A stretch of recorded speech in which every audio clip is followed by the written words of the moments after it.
My bad.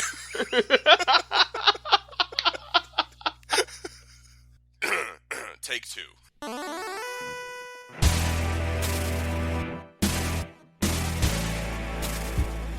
Hello, everyone, and welcome to the 50th episode of the Superhero Ethics Podcast.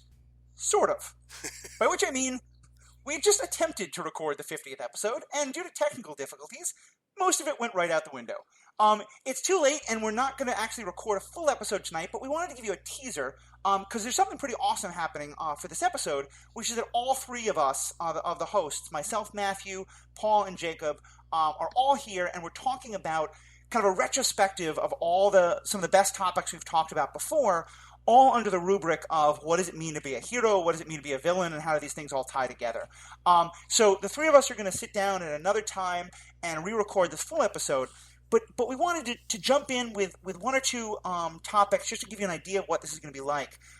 So guys, let me just start off by saying, when you think of a hero, who comes to mind? Who is for you the epitome of what is a hero? Like Batman. Yeah? Why? You mean who? Like literally who? Like who comes to mind? Or you mean like what is? Wait. Yeah, I mean, who to you exemplifies what it means to be a hero? Oh. Yeah, like Batman. I don't know.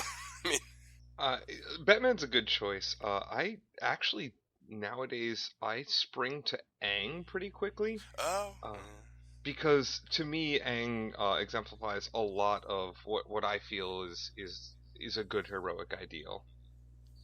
Well, and Aang actually is an interesting one because to go back to a different episode that neither one of you guys were on, there was a whole episode I did with my friend. What? I know, guys. Those I've been cheating on you. I have done episodes without either one of you. Pauly's been cheating on us. He's been casting behind our backs. Like, I knew about you and I was okay with it, but... I'm polycasterous, guys. It's part of my identity. Yeah, okay, fair. But no, there was an episode I did with my friend Rebecca on this idea of what does it mean to be a chosen one,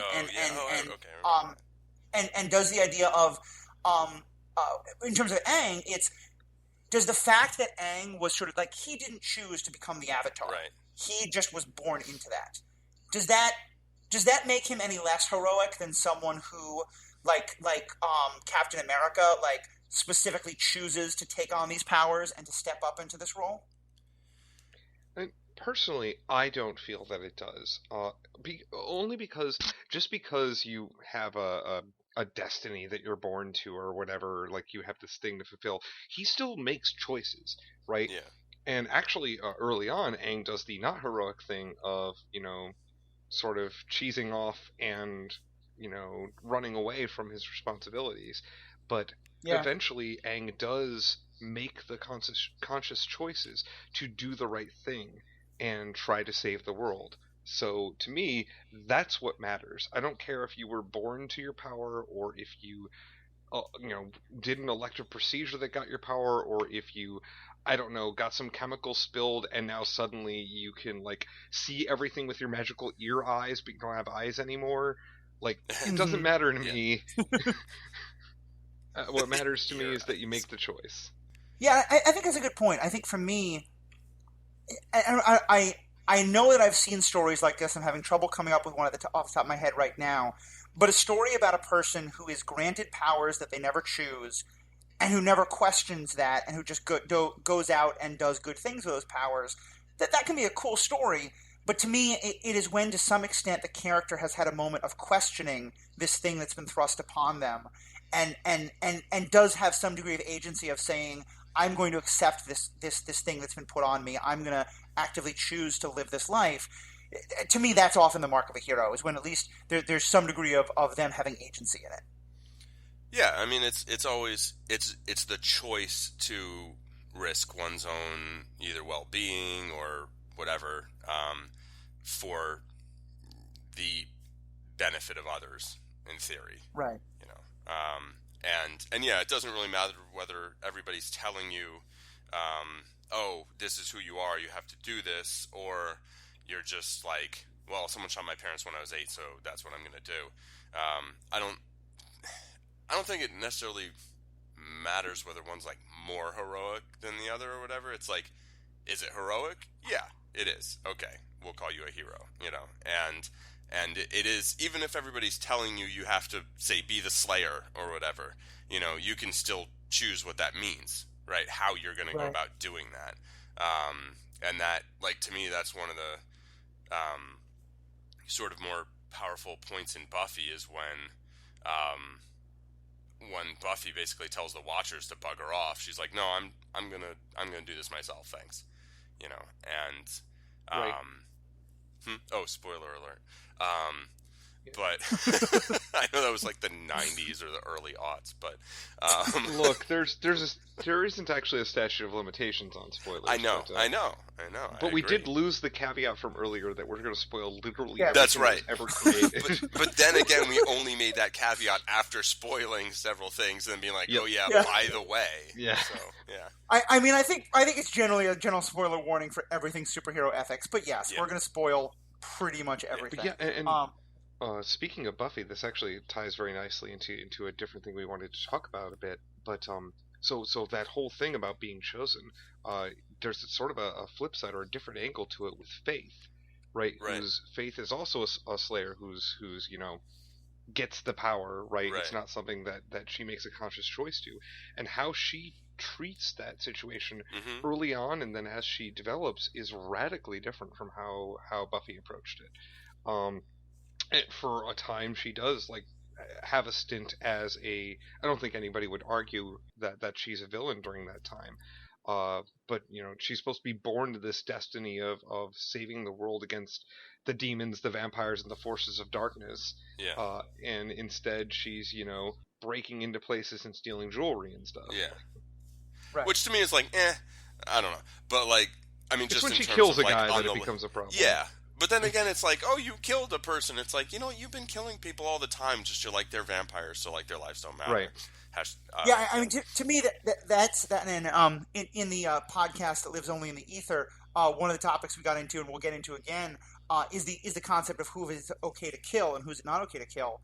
And that aspect of the Buffy story and the Faith story especially always bothered me a little bit because the human being she kills is an awful, terrible person who is doing things to put their lives at risk. Yeah.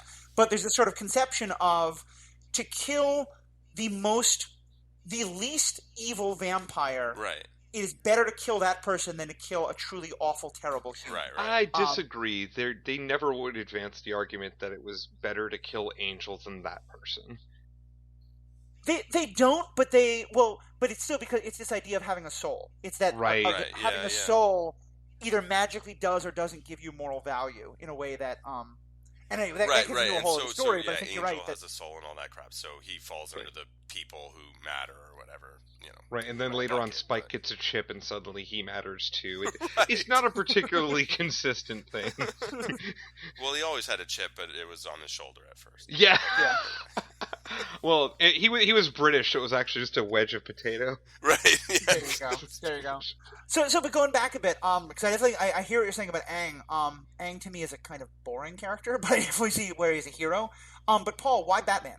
Why is that to you like the epitome of a hero? I mean, basically a horrible thing happened to him. I mean, it happened to his parents, but he's the one who experienced it, really, for more than, like, however long it took them to bleed out. And, Dark. it shaped his personal life to a great extent. I mean, it seemed like he was very close with his parents. I mean, maybe they were super busy all the time and whatever, but, like, the point being that then he was like, well, I don't want anyone else to go through that. I don't want other people to lose their parents or the people they loved or for, people to get murdered, basically, walking through Crime Alley. Although you'd think Crime Alley might be where you'd expect that sort of thing. But, and so then he goes to great, personal effort and risks his life all the time. And, even... There's this one Batman story where, like, I think Lucius Fox creates some kind of, like, bullet repelling technology where if somebody shoots at him, it'll kind of, like, use some kind of magnetism or whatever. I don't know, whatever, science fiction they use. But, like, it to deflect the bullet before it hits him. And someone tries to shoot him, and it doesn't hit him. It deflects, and it hits this, like, gangster or something, and then that guy would maybe almost die, and then I think he doesn't or whatever. But he gets really upset. He's like, yeah, I'm never using this. He's like, I'd rather basically if someone's shooting at me that they just shoot me than that maybe it goes off and hits someone else. And that's kind of like very much like who he is that he's just like willing to accept great personal risk or sacrifice, like maybe of personal life, to try and help other people and have them not go through what he went through. I mean, to me, some of the most powerful Batman stories are the ones where he really gets the chance to see what a life could be like if he could give up the cowl and just when the possibility of Bruce Wayne getting to have a happy life without Batman is presented to him, and he has to accept that he's not going to make that choice.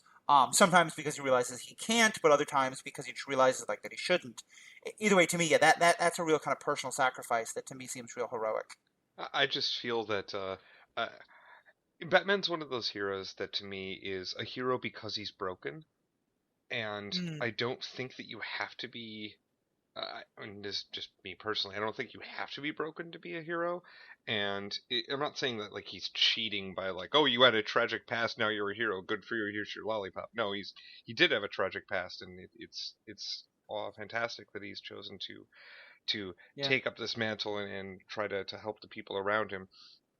But at the same time, it's like his genesis is I feel because something unfortunate happened to him, happened to you, isn't, in my opinion, the best reason for becoming a hero. I'll take it, right? I'm not saying Batman go away, but that's why I'm more drawn to characters like Aang, who I guess it's sort of a who was it? Voltaire? Was Voltaire the philosopher that advanced you do the duty because it's your duty? I don't remember. But I think but it's that kind of argument. I would say two things there. Go ahead. Yeah. I was just trying to remember who it was, but the idea that, I think it shows more about a person, about a person's character and integrity, that they choose to do something because it's the right thing to do, and there isn't another motivating factor behind it. Well, I would question a little bit your use of Aang, because I feel like, and granted, I don't think I've rewatched the show the way you guys have, but my memory is that a big part of what convinces Aang to really accept the mantle that he has is when he goes back and sees the ruins of his own, people, the Air Kingdom, and sort of sees the terrible things the Fire Nation has done to his home, and that's what really allows him to be like, yeah, I can't let this happen to other people's homes. But I would also say that I think, sure, like there's some value, sure, in it you not having to go through the terrible thing first. But to me, the heroic act there is being able to extrapolate, this terrible thing happened to me. How does that help me to better understand terrible things that could happen to other people, especially who don't have the privileges that I do? And that's for Batman, Batman, it is a terrible thing that what happens to him. But he also has Alfred, and he has his family's wealth, and they take care of him in a way that he's able to understand. Most other people wouldn't even have that. Right. Yeah, that's fair. So my version of the hero, though, actually is one that I don't think has a tragic backstory. But as I was thinking about it, I realized there's another reason why he's kind of, I think, my epitome of a hero. And it's Scott Lang from Ant-Man. And it's there's a lot of things that I love about Scott Lang in terms of him being kind of very self-effacing and never sort of becoming, he's a hero, but when he meets his own heroes, he's just totally in awe and kind of wants their autograph. But it's also because, and we barely explore this about him, but Scott Lang was a hero before he got any powers. He went to jail because he was a corporate whistleblower for all intents and purposes. He was working for a corporation. He figured out that the corporation was doing really shitty things. And so he used his computer skills to basically undo a lot of evil things that this corporation was doing. And to me, there's a great story of, the Tony Stark kind of thing of, I've been a shitty person, now I have powers, I'm going to stop being a shitty person and try and do something better. But I love Scott Lang because he's just kind of always been a hero. He's always tried to do the good thing. Just now that he's got the Ant-Man suit, he can do so many more good things. Yeah, I mean, that's a very real-world heroic thing to do, you know? Yeah. It's too bad that we can't do the callback to The Insider, because that's basically what that's about. But in the Lost recording, we mentioned The Insider, which was a much better movie than Gladiator. Less blood, though. We also mentioned that as well, that it was a much better movie than Gladiator. Also, just now, I've been trying to interject for the last, 5 minutes, but I had my mic off, which is also funny, because that was in the Lost recording. Look, you're bringing it back. You're bringing it all back. Bringing it all back. It's all... It was Kant. It all fits together. Sorry, the philosopher I was trying to think of earlier is Kant. Oh, Kant. Sorry. Okay. Continue. Okay. Yeah. Yeah.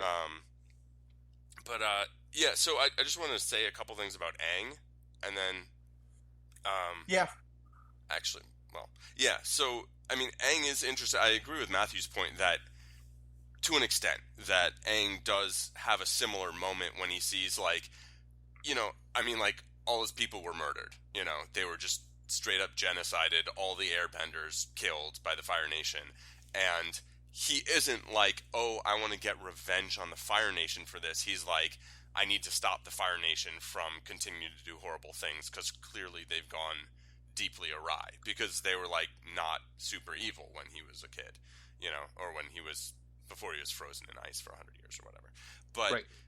But Aang is, while he does have this really tragic backstory, if you look at it, I mean, all of that happened while he was on ice, but he's not broken. He's not broken the way Batman is. It's like he doesn't...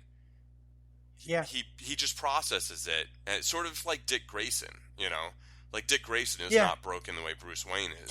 He's wrestling with it. He's upset.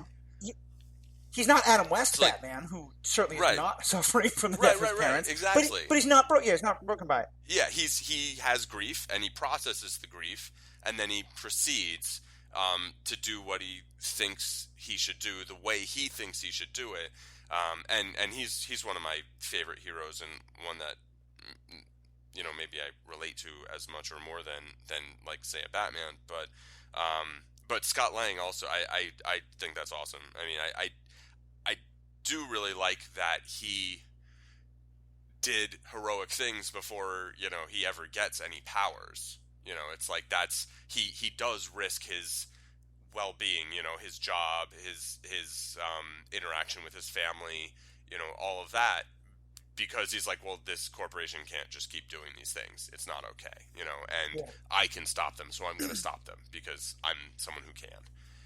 And that very much to me is like what a hero is. Mm-hmm. I hear that. Well, we only have got a little bit more time before I'm going to have to go. So let me flip it around to, who are the villains you think we've seen that are the most heroic? Like, that come closest to being a hero, or just that you're, on some level, rooting for? So, I'm going to fulfill our contractual obligation now, and actually say Wilson Fisk. Although, there we go. I thought you were going to say something bad about Zack Snyder, but... Oh, well, no, that was for you. It was, hey, listen, guys, I was all ready to stop the Snyder bashing, and now he's making an Ayn Rand movie. So Snyder bashing is back on. Oh, wow. Yeah, he's making... He's making a movie of the Fountainhead. Oh, that's a thing. Yeah, so anyway, Matthew, you sent me that earlier, and my reaction was actually to just sit there at my desk and say, son of a bitch. Yeah. Which is unfortunate because I was at work. But,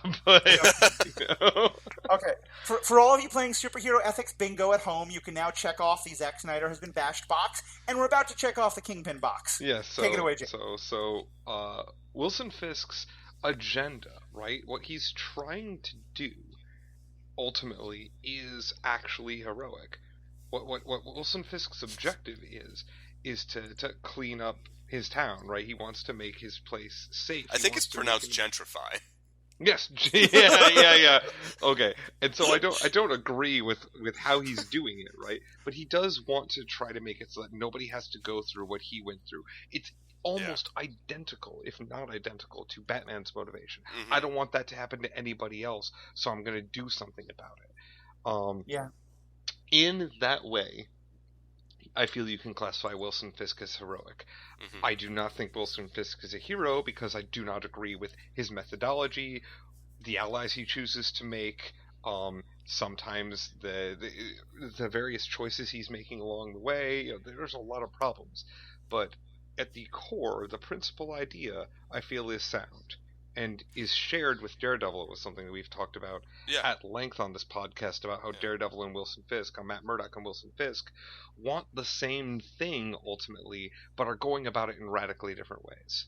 Yeah, and they have different ideas of what they think Hell's Kitchen should be. You Yep. know, or what it is, or what's good about it.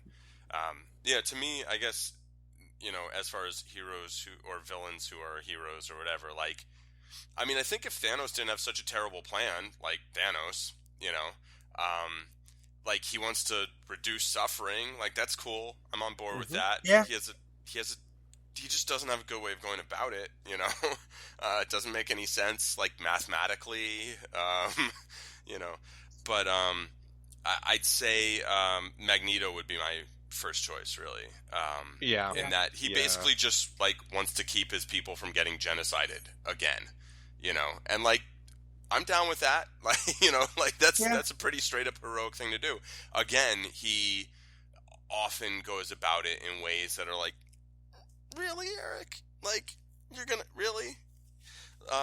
But I understand where he's coming from, and I think in the Somewhere Lost in the Ether, we were talking about how, like, of course the U.S. government would create Sentinels if mutants were a thing, and Sentinels were the way to stop them. Of course they would, and of course they'd go around trying to round up all the mutants or just register them at first. Like, of course that would happen, and I mean, the mutants would win, obviously, because they're way more powerful, like I that's maybe my only / biggest problem with the sort of the mutant verse, or the X-Men side of the Marvel world, is like, Right. I don't see how the mutants wouldn't just win, like, all the time, Yes. Except that they're not really a unified group, and et cetera, et cetera, et cetera, and Xavier keeps stopping them. But, and I think you're right, and actually what you're listening about Magneto is kind of what I also see in a person I would say is my favorite hero, in that what Magneto does, to me, one of the most important things he does is he points out how the actual heroes are wrong. Right. Like, Magneto is asking really important questions that critique our heroes. Yeah. And I don't always agree with the answers he gives, but I think the questions he raises are completely legitimate. Absolutely. And to me, that's the exact same thing that's done by the person I would say is my favorite villain, Killmonger. I thought you were going to go with Amanda Waller. But no, Killmonger's a good choice. Yeah. I mean, to me, Amanda Waller isn't even a villain in some ways, but Amanda Waller would also be up there. But because both of them are, and like good. Magneto, Killmonger is pointing out so much that is wrong with Wakanda and the way, Black Panther is doing things and all this. And the fact that at the end of the Black Panther movie, like, Wakanda is changing in large part because they're recognizing that that Killmonger had a point. Yeah. To me, that's when I'm like, okay, that villain is so on, even if I don't get where he wants to go at the end. Right.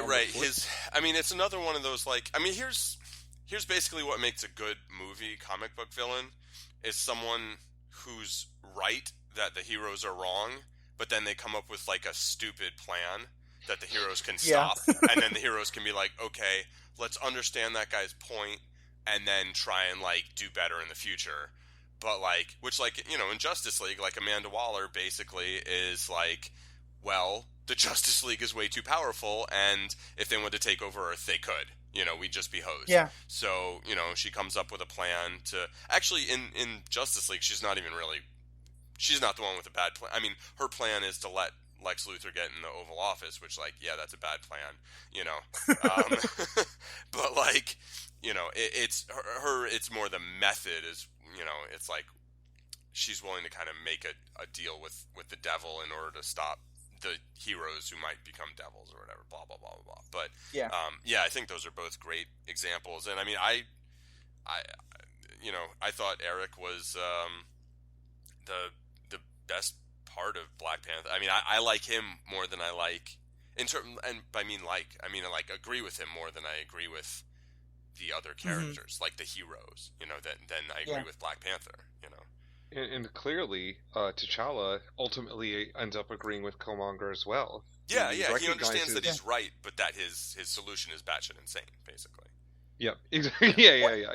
Your methods suck, but and one thing I think that is really important, actually, and here's a way in which I think Killmonger is almost even a little bit. I think in part because of the acting performance of Vincent D'Onofrio, there's just nothing that's going to top that role. But like in some ways, Killmonger hits a whole other level of heroic villain that not even Kingpin does, or at least in terms of the dramatic power of it, which is that Killmonger and I think Magneto to some extent hit the reason why he's doing the things he's doing is as a direct result of the actions of our heroes. Thanos we agree with, or we can kind of agree with, but the Avengers didn't do any of the things that made Thanos so upset. There's some backstory, however long ago, of whatever happened to his home world. Matt Murdock didn't have anything to do with making Kingpin who he is. Right. But like the actions of Wakanda are what created Killmonger. The actions of or the Professor inactions X. of Wakanda. Right, the inactions of Professor X and the sort of assimilationist ideas, they create Magneto. Right, it's true. Well, and Professor X is actually a great example, in my opinion, of the flip side of this whole discussion, which is heroes who are actually kind of villains, or who do villainous things. If you actually examine Charles Xavier, he's another person who we completely understand his motivations. He seems to have these, really good set of ideals, a strong moral center.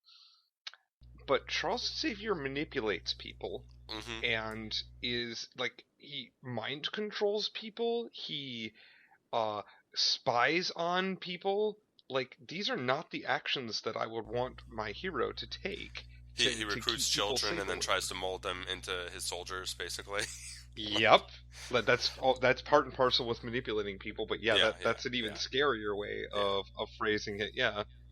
I hadn't made this connection before, but tying us into the conversations we had about The Last Jedi and the critique of the Jedi, in a lot of ways, Professor X is all the things that were wrong about the Jedi. That idea of just like, we know what is best, we will use our powers of mind control and of like dictating how other people live and programming them almost because we know what is right. Right. Indoctrinate them when they're young. Yeah. That said, actually, my biggest problem with Professor X might be that he doesn't use his powers more in certain cases to like it seems like there's a lot of cases where he could avert certain horrible outcomes, but like his morals get in the way, kind of like he doesn't. Which is funny because he does those things anyway in other circumstances. You know what I mean? Like.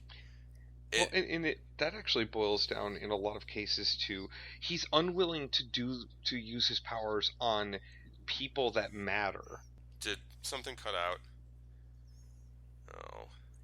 I think we lost Jacob. No, we lost. We were doing so well for such a short time. I'm gonna have to go in a minute or two. So let's see if Jacob comes back. Okay. Yeah. We kind of got the do heroes have trauma question a little bit. Can they have healthy families? Yeah. Yeah. Exactly. Yeah, because I was really like, I don't think we ever get like Scott Lang, like he lost his kid, and that kind of like, I don't think losing custody counts as great trauma. Right. He doesn't have a trauma also that came from outside of himself. He lost custody of his kid because he chose to be a hero, basically. Right? Yeah. So it's like that even also plays up the heroic thing of like, he took actions that he knew would have certain consequences or could have certain consequences, and he risked all that anyway because he felt like it needed to be done. And as a result, but one of the other things about Ant-Man that's just great is that the like stepdad isn't just horrible. Oh God, that's such a good part of that movie. You know, like the two. It is such. Yeah. It is such a trope of. A, that the stepdad isn't horrible, and that B, the romance isn't him attempting to get back with his ex-wife. Right. It's like he's trying to get back to being able to be a relevant person to his daughter. That's it. And to be able to have contact with his family, not to be able to, like, just make everything like it was before. because Right. it doesn't make sense that it would be. And then the other best thing about that, because we're just spoiling everything and maybe not even recording this part right now, I don't know. We're still recording. Is like the other trope of like the mentor always dies. And they're like, no, not. Yeah. Let's not do that. He gets injured, Yeah. but he's back. Right. It's like, no, we're just not going to go that way. And so there's just a bunch of tropes that they're like, Yeah. If an Oscar-winning actor agrees to be in your movies, don't kill him off. Right. Exactly. Anyway, Jacob, it sounds like you're back, and we do need to go, but I want to give you a last chance to respond to the stuff we've been talking about. But Winter Soldier was awesome anyway. Okay, go ahead. You mean the stuff that you were talking about while I was tragically disconnected? Other than the last stuff you did hear us talking about, what kind of last comments do you want to make? Well, the last thing that I remember was when I talked about the last thing I heard was myself saying the thing about Professor X. So I have no idea what. Right? Yeah, that's the last thing I come back and you're talking about Ant-Man, and I'm like, okay, that's cool. Yeah. And there is an ant crawling up my wall right now, and I'm definitely not squashing it because. Anyway, so I think that's probably a good place for us to wrap up. As I said, this was going to be just a short teaser episode, but hopefully you guys have thoughts on, you, the audience at home, have thoughts on what we've been talking about. You can email us, tweet at us, or Facebook us, all at Superhero Ethics, or the email is superheroethics@gmail.com. And again, this is just a kind of short intro, and we're going to be doing a much longer episode where we get into all of these conversations and talk about all the different aspects of heroes and who a hero can kill, and what happens when heroes are doing things that we might find questionable, or what happens when someone who's supposed to be a hero doesn't hit the record button at the right time. All these things we're going to discuss. So on behalf of myself, Paul, Jacob, thank you guys all. Have a good night. You said I'm supposed to be a hero. I mean, you were supposed to be the one that saves us, and by saves us, I mean saves the audio project file right now. Oh, so yeah. So I hit the X button. No. Do not hit the X button. God fucking damn it, Paul.